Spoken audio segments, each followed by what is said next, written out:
ബാങ്കോക്കിലെ ഒരു വലിയ ഷോപ്പിംഗ് മാർക്കറ്റാണ് പ്രട്ടുനാം shopping market.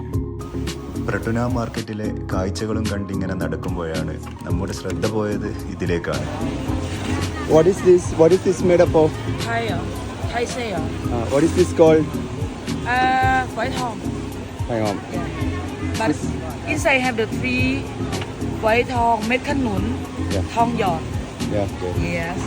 Thai say white hong, med khăn nún, thong giọt. This Okay. Okay. yeah, Thai sweet. Sweet. Yes, Thai yes. sweet. Yeah. Khắp khun kha. Thank you. Khắp khun kha. Thank you. ഞാൻ പറഞ്ഞത് അവർക്കും അവർ പറഞ്ഞത് എനിക്കും അത്രക്ക് നന്നായി മനസ്സിലായിട്ടില്ലെങ്കിലും രണ്ടുപേരുടെയും confidence കൊള്ളാം. സത്യത്തിൽ തായ് സ്വീറ്റ് നമ്മുടെ തലശ്ശേരിയിലെ മുട്ടമാലയായിരുന്നു. തലശ്ശേരി മുട്ടമാലയുടെ തായ്ലൻഡ് വേർഷൻ എന്തായാലും കൊള്ളാം.